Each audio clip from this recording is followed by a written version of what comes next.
Hi, I'm Joanne Rader, and I'm excited to share some great ideas about bathing with you. Any direct caregiver that has bathed people with dementia knows that it can be a very distressing experience for you and the resident, and sometimes it is dangerous. During such a bath or shower, the person will sometimes hit, struggle with the caregiver, or even bite. Don't bite. At other times, the person may yell. Sometimes they'll refuse to go near the bath or shower. I ain't gonna get in that mess. And at other times, the person will allow himself to be bathed, but clearly is miserable. Surveys show that as much as half of nursing home residents get distressed during bathing. Wouldn't it be nice if there were some simple, practical ways to make that different? Well, I'm here to tell you that there are. We're going to share them on this video. Now, what you might be thinking right now, if you're a CNA, is, wait a minute. What new is there to tell me about bathing? I've been doing it for years. Or you could be asking, a nurse teaching me about bathing? They don't even do it. But don't fall asleep and don't tune this out, because the things we're going to share with you come from direct caregivers just like you. Most caregivers know a lot about bathing and have a lot of experience. Over the last 10 years, we've gathered together a lot of that information and added some new ones that we discovered. The interventions that we're going to share with you are good for the residents, but just as important, they're also good for you. They can make your work easier and more enjoyable. We call this making bathing person-centered rather than task-centered. Let's start with you. What if you were to get a shower in your nursing home? How would you feel about that? Would you want to do it? Why not? You don't want to roll down the hall in that lovely shower chair? Well, when I ask people how they'd feel about that, they say things like, well, it would be embarrassing. I don't want anybody to see me naked. It's cold. It's painful and uncomfortable. It's not private. Or they'll say, I just had a shower this morning. I don't need one. That's exactly what our nursing home residents tell us when they're being invited to take a shower. Think about your last pleasant bath or shower in your own home. How is it different? How would it compare to the experience of the person that you bathe? It's not the same at all, is it? Bathing should be pleasant or at least tolerable for residents, just as it is for us. In this program, we'll be showing you a number of real-life situations. We've blurred the features of the residents and the staff to preserve privacy and dignity, and obtained written consent for the use of these videos for educational purposes. Let's take a look at an actual case. In this video, the person doesn't want to be bathed, but the caregiver insists. But I don't want no shower because I don't like them things. You don't? No. Well, we're not going to take that long to have to give you a shower. No, you don't have to. You're a damn lie. You don't have to give no shower. The person goes along, but as the shower proceeds, she gets more and more upset. In the name of Jesus, amen. You have to hold her I said, I'm hand. going to jerk this thing down here, wear your tail out with it. I said, get on out of my look at y'all. I wish you'd get up and down there looking at my tail. You look at yours. You ought to be looked at more than anybody else. Don't miss Sue. The caregivers are doing the best job they can in a difficult situation when suddenly the situation turns more violent. There ain't none of y'all in here. What nothing but devils. Ow! Ooh. The caregiver that was not bitten struggles to finish the shower. But watch what happens next. Ain't such a lie. You just tell a lie. Experiences like this are exhausting and dangerous for all involved. And the caregiver was just trying to do her job. This is the kind of situation that we're working to change. The nursing assistants in this clip were not doing a bad job. They did not have the tools, the instruction, and the permission to do it in a different way. And it's that way all over. Currently, Many people think that this type of forced bathing is required or necessary to keep people clean and healthy. Yet, there's no solid evidence to support this practice, and now we've learned that forced bathing does not have to happen. There are ways to keep people clean without a battle, and they involve putting the person before the task of bathing, getting to know the person, better communication, and flexibility in when, where, how, and how often people are bathed, and having a variety of techniques that you can use to provide a pleasant experience. Here is the same resident being showered after one of the CNAs we just saw had adapted her approach to meet this person's special needs. Watch for what's different. We won't give you a bath, we'll give you just a wash up. Yeah, that'll be all right with me. Okay. Yeah, we do the same thing. I'm gonna put this over you so you can be warm in the hallway All right. till we get up there to clean you up. All right. Your skin always been this pretty. Yeah. You've just done a good job. Miss Falsey, what church you go to? Rock spraying and all pretty prices. Where that's at? In Greenwood? What's your face? She said, yeah, I go to Greenwood. I've never been there. I hear you should come out there sometime. I'm gonna try to see if I can make it sometime. Can I take this off so I can rinse you off so we can go? Can you identify what was different about that shower? Here are a few of the things that the aide now does.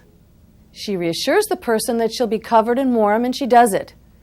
She talks with her about things that she knows the person is interested in, such as her church. She gives her a sense of control by asking if she can remove her gown. And also notice that this shower only required one aide to do it. If the person had resisted having her gown removed, the aide could have left it on and rinsed around it, or used a no-rinse soap. Now let's look at another technique we used with the same resident, this time bathing her in bed using a large towel moistened with a no-rinse soap product, sort of like covering her with a giant washcloth, and again, keeping her covered and warm and in control. We call this a towel bath, and later we'll show you exactly how to do it. But for now, let's look at how it went, and remember, this is the same person that we saw previously. Can I wash your face? Yes, I was taking the glasses. Is my glasses off? Yes, ma'am. You know you got the prettiest skin. Yes, ma'am. Ooh, I said that towel is really wet, ain't it? Yes, ma'am. She said, yes, it is. I said, it feels good, so it sure is wet. She said, yes, ma'am, that's a wet towel. I said, Yeah, you ooh. massage like this right here. Don't that feel good? Yes, it does. She said, ooh, yes, sir, that feels so good. I don't know what to do. Ooh, ooh, thank you, ma'am. Right then. You better clean the front. I got to wash the back. She said, well, I sure do appreciate what you all are doing. Yes, ma'am. I said, I appreciate that. I have to say that because I ain't got no money. Oh, we don't charge anything. Wow, did you see how she went from cursing, grabbing, and biting to thanking the CNA and offering to pay for the service? How much better both must feel. The person is dignified and has a good experience, and the aide does her job without feeling endangered. And how do we go from here to there? The first step to making bathing better is to understand what goes wrong. Often it's because people being bathed feel bad during the experience. They're embarrassed or cold, painful things happen, they become afraid, or they feel a complete loss of control. How staff communicate with residents before and during the bathing process is really important. You saw in an earlier video clip that when the aide used the word bath, the resident said she didn't want a bath. And then the CNA skillfully said, well, we won't give you a bath, we'll give you a wash-up. And then that was fine with the resident. Other important communication points include let them know what you're going to do before you do it, because saying nothing is not helpful, and then sincerely apologize if they complain. Talk with them, get a conversation going. Know the likes and dislikes of the person and use them to facilitate care. It's a matter of your being able to tailor the way you wash people to meet their special needs and wishes. The first thing that CNAs and nurses ask me when I tell them about this is, how much longer will all this take? Well, we've researched this and found that individualized bathing does not take significantly more time. But let's listen to what one CNA, Beth Parker, who implemented these approaches, had to say. Actually, for the most part, it can actually take less time. The resident is more comfortable, they're not as resistive, and we're able to provide hygiene usually much more efficiently. Another important question you might be asking is, what will the surveyor say? Well, you know, there are no regulations that dictate that someone has to get into a shower or a tub. It just says that we're responsible to meet their hygiene needs. There's also nothing in the regulations about the number of times per week that a person is to get a shower or a tub bath.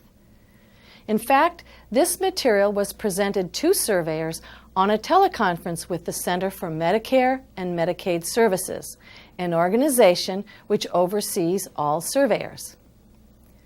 Regulations do specify that all care needs to be adapted for individual needs, and surveyors are now beginning to issue citations when they see that this doesn't happen in bathing situations.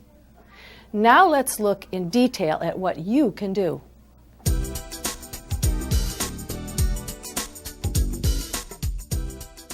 It's important to think of the shower not as a task to be done, but as an activity occurring as part of a relationship. So when someone resists or gets upset, try to understand the meaning of that behavior.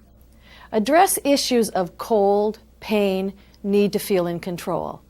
Work to make it a pleasurable activity for you both so it's a win-win situation. Let's look at a typical shower. Hey! It's gonna be a little warm, okay?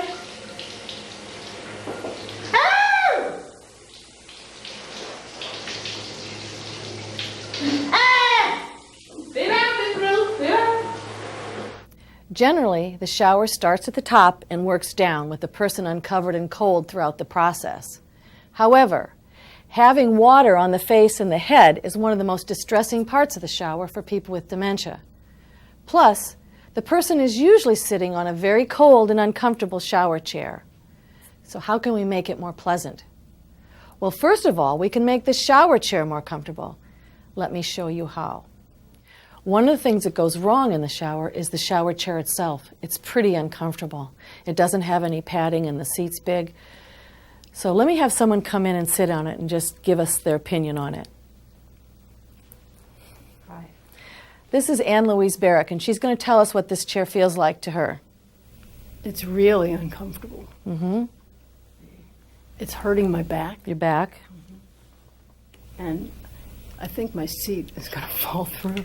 It's the weirdest feeling. You're kind of like falling through the hole. That's what it really feels like.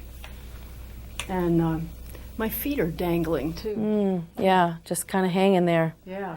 I wouldn't want to take a shower in this chair. Does it feel like you're kind of falling out? It feels like I'm falling out. Yeah, I'm moving forward. Yeah. Okay, well, you know what? I think we can fix this. All right. One of the first things you wanted to do is look at padding the seat, and there's a number of ways to do that. One way would be to take some washcloths and drape them over the seat, or you can do it with a towel and wrap a towel around.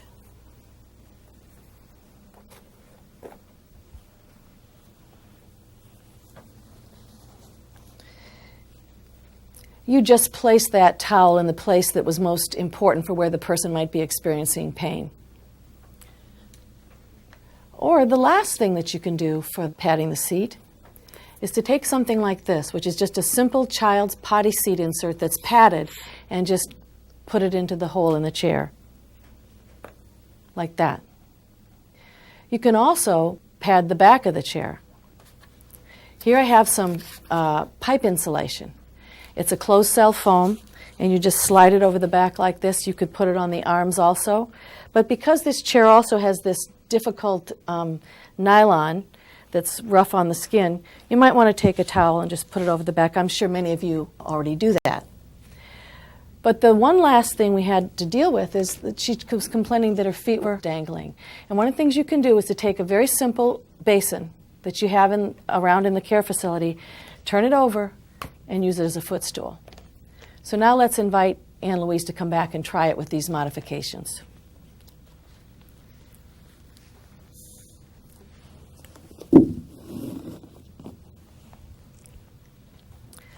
Now, how's that? Oh, that's a lot better. It's a lot better. Feels more comfortable. But I still don't want to shower. That's okay. We've got some alternatives. Next, it's a very simple and humane thing to do to cover the person with towels during the shower. You can also use conversation or things to hold for distraction, and this can be valuable. Say what you're going to do and thank the person when things go well.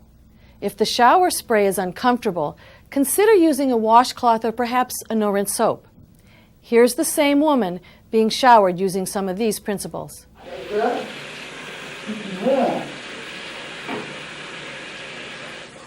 All right, let's start. Now I'm gonna do the other side, okay? I'm gonna lift this side up and keep you covered, okay? This is what Yes, ma'am.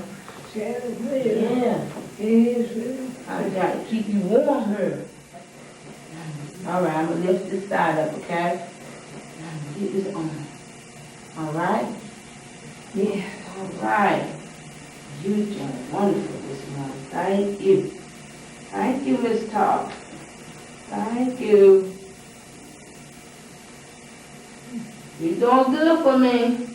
As you can see, this person is now enjoying or at least tolerating the shower.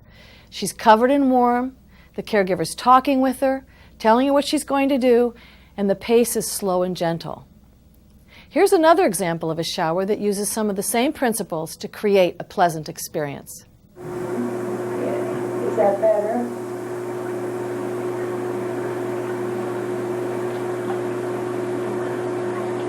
Does that feel a little bit better? I don't want it to hurt your leg, your foot.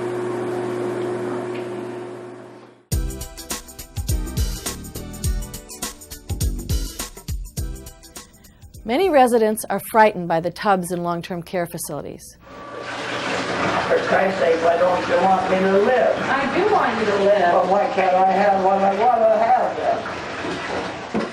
They find the tubs with lifts unfamiliar and frightening. One person, being lowered into her tub, asked why someone was putting her in a hog boiling tank. What else gives people a negative impression? To begin with, look around. What does your tub room look like? Does it look like this when you walk in? Here are some simple things that we did to make it more inviting. Here's another tub room before we remodeled it.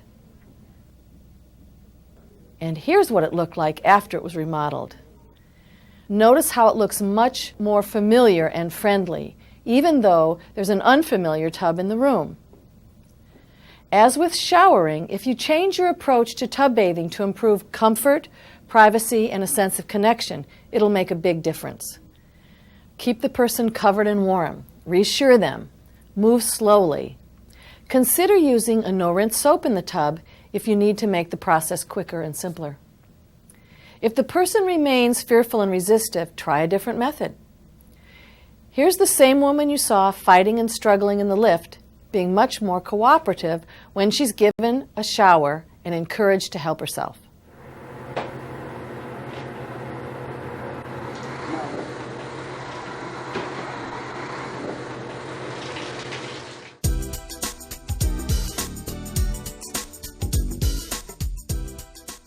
Some people, no matter how you try to adapt the shower or tub, will still be uncomfortable. For them, bathing in the room is a good option to explore. Bathing in the bed works well for people who are hard to move because of sickness, pain on movement, or obesity. Bed bathing is also helpful for people who get upset or afraid of the shower or the tub. And some people just prefer this method of bathing. I'm sure that you already know how to do a typical bed bath using basins of water. What we would like to share with you is a pleasant alternative that's quick and keeps people warm and covered throughout. It's called a towel bath, and it's simple, practical, and easy once you get used to it. The next few clips show CNAs getting the person ready, setting up the equipment, and completing the towel bath. I'm just going to slip your gown off of you.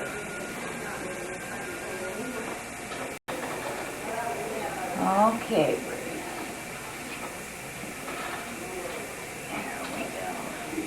Are you awake yet? Okay. I'm going to cover you up while I get your your towel nice and warm for you. Okay? I'll be back in just a few moments.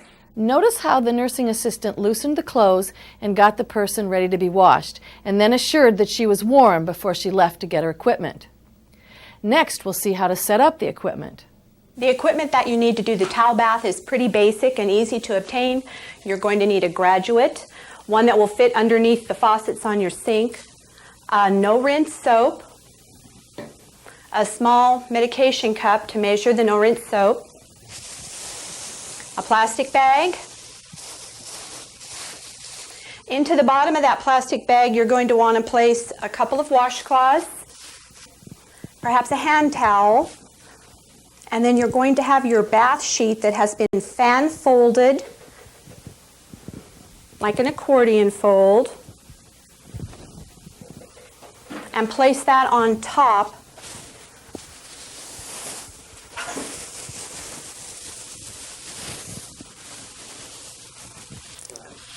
All right, then you're going to turn on the water. You want it warm, 100 to 110 degrees, so it feels warm on your wrist. And you want to fill your graduate. We found that it takes 1 liter to 2 liters, maybe a little bit more, to get everything universally moist. You don't want it, it's as though you had taken a washcloth and gotten it wet and wrung it out really good. And you're going to use 1 ounce of the no rinse soap and put just part of it in the graduate after you put in the water. If you put it in before, you're going to have a lot of suds. And then starting down at the bottom of where your washcloths and towel are, just start pouring the water over it. You just want to get a uniform amount of water over all of it so it's damp. After you've massaged it thoroughly for a little bit, you want to feel inside just to make sure that everything is uniformly damp, and then you can close the top and take it to the resident ready for the towel bath. Now you're ready to give the towel bath. Let's watch how one CNA does it. First, the caregiver explains what he's going to do. Gonna put the most towel now. Thank you. You're welcome. Next, he gently and gradually works the large, warm, moist towel underneath the dry blanket so the person stays covered all of the time.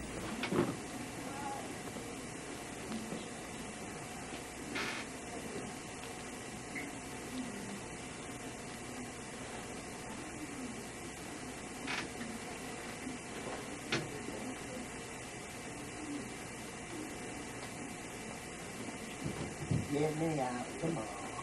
Thank you. Once I remember me.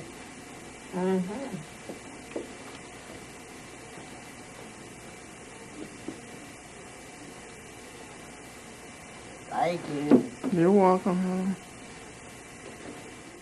Next, the caregiver starts washing the part of the body that is least distressing. In this case, it's the feet. You want to start it with your feet? Okay, I'll be better. He continues washing the body by massaging gently through the towel. Think of the towel as a giant washcloth. Doing your legs now.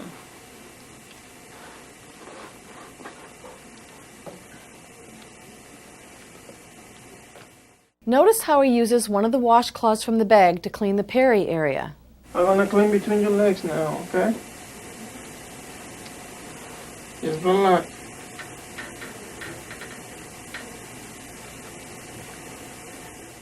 In the next clip, the caregiver turns the person on one side and places a smaller warm towel from the plastic bag on the back, washing in a similar manner. Then he uses a washcloth from the plastic bag to wash the buttocks and the rectum. Oh, you happen to me. Yeah, I'm Wait helping so you. much, so bye. You're doing good, too. You're doing great. I ain't got no money left now. Finally, he removes the wet towel, making sure the person remains warm and covered. No rinsing or drying is required. Gonna put something dry, another blanket. A dry blanket on you.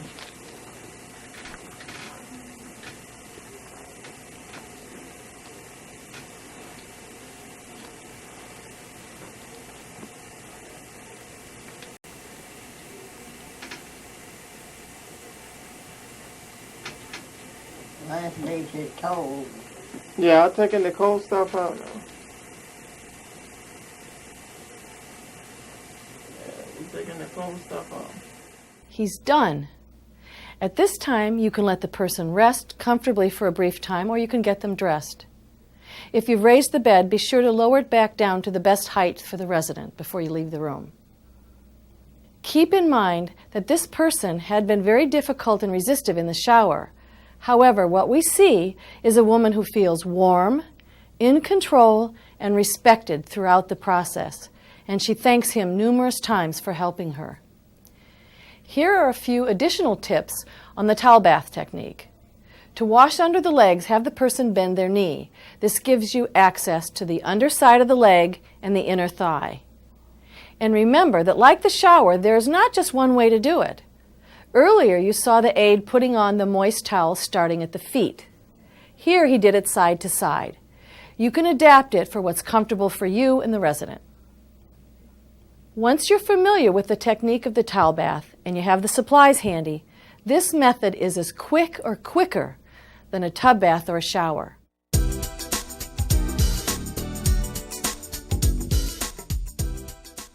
People often ask, does no-rinse soap really get people clean? And they wonder if we have to give a real bath, at least sometimes. Actually, no-rinse soap works in a different way than regular soap. Once diluted, no additional water is needed. It dissolves dirt so it can be wiped off. Our research shows that no-rinse soap gets people just as clean as traditional soap and water, and it's easier on the skin. We've used no-rinse soap exclusively for as long as 3 years without any other type of bathing, and people have continued to smell good and their skin has remained healthy. Here are some examples of no-rinse products. These pre-moistened towels can be heated in the microwave. Use a different towel for each part of the body. Here are 2 examples of other no-rinse products. One has an oil base, the other is foaming. And here we have a shampoo in the cap. You microwave it, put it on the person's head, and massage. No rinsing.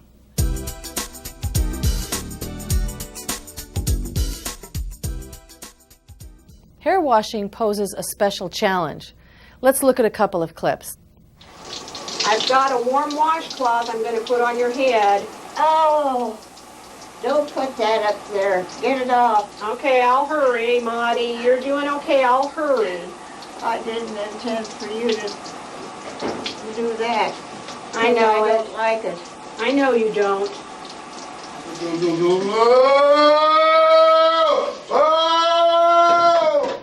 Even when hair washing is done very carefully, as in this next clip, it can be frightening. Maudie, the very last thing I have to do is rinse the soap out of your hair. I'm going to hold a washcloth up there. Oh. Okay. Wow, it's hot. Oh. Oh. Oh. Okay, Maudie. Oh, I'm don't going to do rinse it. it a little bit more. Oh, don't do it. Don't do it. It's cold. Now it's cold. It's cold. We're almost done, Miss Maudie. Almost done.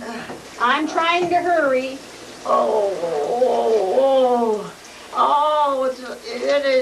It is blown back in my ears. Oh. Hold the towel there. Oh, I can't. We're almost done, Maudie. I can't. Oh, it's hot. It's hot. It's hot. Oh. One more time and we're Oh, done. it's hot. I know. Let's face it, hair washing is hard. After all, the nursing assistant in the last clip was doing a lot to make the person more comfortable. She did the hair last, so the head would not be cold for the rest of the shower. She partially covered the person for warmth. She used a washcloth to soften the shower spray, and she deflected the water from the woman's face. These strategies are often enough to make hair washing go well, but they weren't enough for this person. Watch how this CNA made the situation better. We got this side just about all done, Maudie.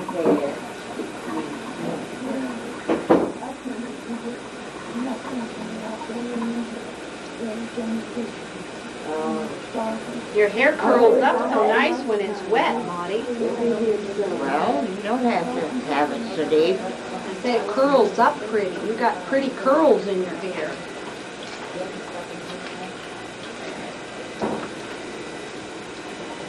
Well, they're mine. Yes, they are. Every last one of them, Maudie. They're supposed to be. Here, the CNA decided to separate hair washing from the shower. She knows this resident is easily overwhelmed by care routines because of her pain, sensitivity to cold, fatigue, and dementia.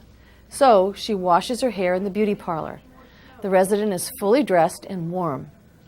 The CNA uses a plastic bag and a towel around her neck to keep her clothes dry. Using washcloths and a basin of water, she washes and rinses the person's hair, being careful to keep water out of her eyes and ears. Another option is to wash the hair while the person is lying flat in bed using an inflatable basin. Or you can simply create a basin in the bed by using a plastic bag and some towels. If the person truly dislikes getting their hair washed no matter what you try, think about doing it only as often as is necessary. Thus, hair washing, just like the rest of bathing, needs to be adjusted to the person's needs and wishes.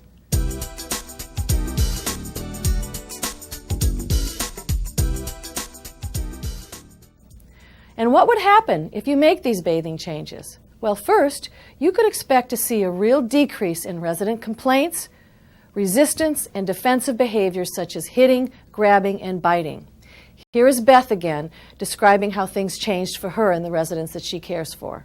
When you have to continually do something to someone that they find unpleasant and often frightening and terrifying, then you have to kind of harden your heart. And since we've been able to individualize bathing care plans, you can really allow yourself to really care more for the residents in every aspect. The work environment is a lot more pleasant place to work now. There's a lot more laughter. The residents are more relaxed because they're not feeling intimidated and threatened by the staff. And so they're a lot more relaxed. And we have it's really given us a wider focus of truly individualizing care in every aspect of their life. We have some residents who are up all night, so that's when their hygiene is provided and that's when their meals are given. This facility found it safe, practical, and better to move away from the rigid 2 showers a week if you like it or not routine, to create personalized and pleasant experiences for their residents and the staff. Because running water may frighten many people with dementia, they often use no-rinse methods of bathing, whether that's in the room, the shower, or the tub. To make this happen, administration must consistently support the message that change is needed and expected, and provide support and supplies that the direct care staff need. This includes giving a clear message to reluctant staff that they are expected to work towards change or leave, that old methods of forced bathing are no longer acceptable. Direct care staff need education and support to learn and practice the new techniques. It takes a little practice using some of the new tub and no-rinse techniques. Consistent assignments are an important part of individualizing bathing. If staff have to rotate between groups of residents or units, it's much harder for them to get to know the person and adapt care. A supportive supervising nurse is critical. Care staff can't implement these changes if the charge nurse sees showers as the best way to keep people clean and feels justified in forcing people to do it. Caregivers consistently give us the message that this is the reason that they can't adapt their methods of bathing. In the next few clips, we hear from staff at Beth's facility, Marion Estates in Sublimity, Oregon, about their experiences in implementing person-centered bathing. Let's listen to what Beth has to say to me about her supportive nurse supervisor. On our units, we're very fortunate to have really good teamwork. All of the caregivers have good communication. We're able to discuss things that we have found that work well. We have the support of all of our nurses and administration also. We have consistent assignments, which is a very positive thing. We are able to really get to know the residents, and we're able to develop a trusting relationship with them, and they are able to trust us.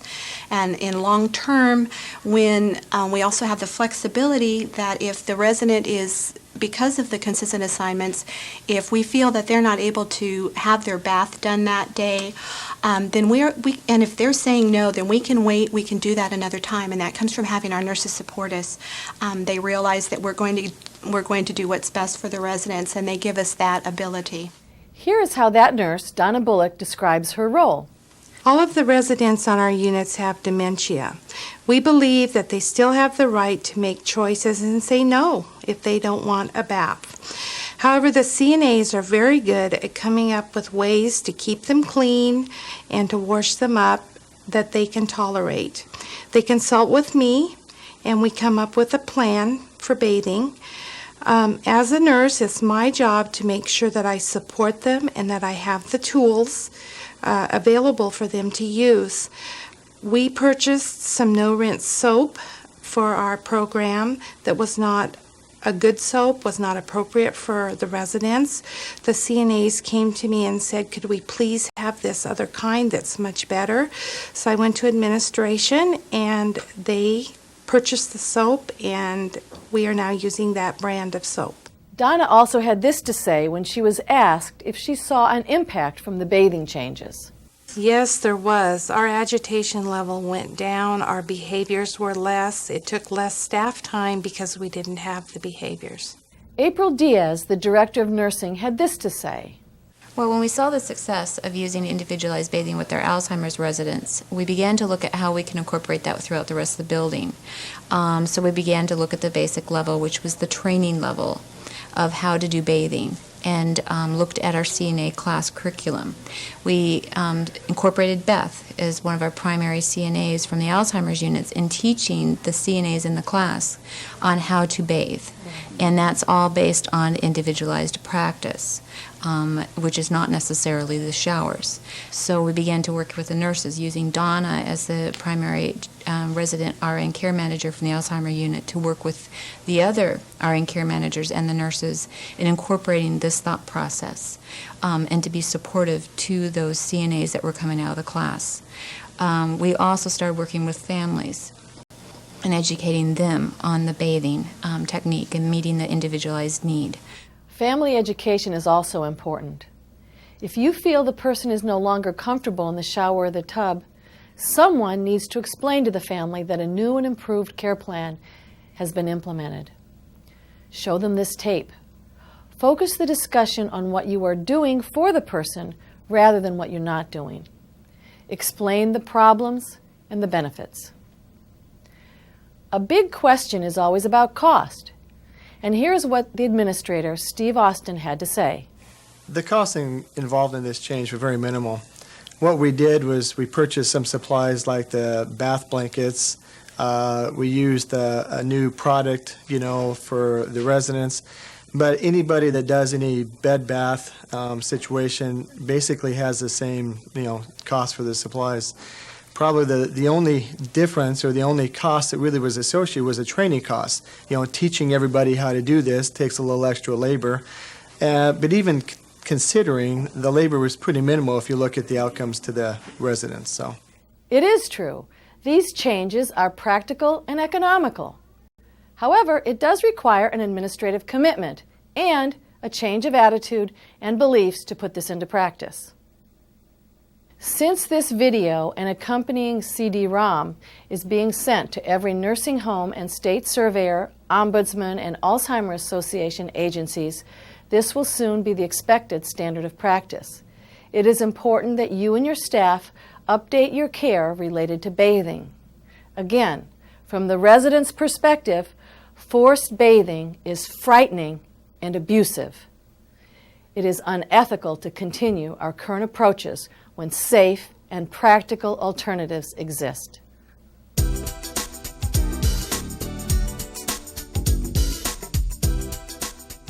To summarize, bathing should be pleasurable for people in care settings just as it is for us.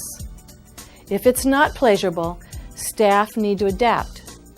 Forced bathing is no longer acceptable practice. Instead, we need to improve the situation by assessing why there is resistance and finding out what the person needs. We can then apply all our knowledge and skill to create a unique, person-centered bathing plan. This video has shown how actual nursing home staff and residents benefited from changing the way people are kept clean. We hope that it is useful to you. It has been my privilege and honor to share this information with you. I sincerely hope that you find it useful and fun. Thank you for all your good work. And I wish you and the people you care for happy bathing.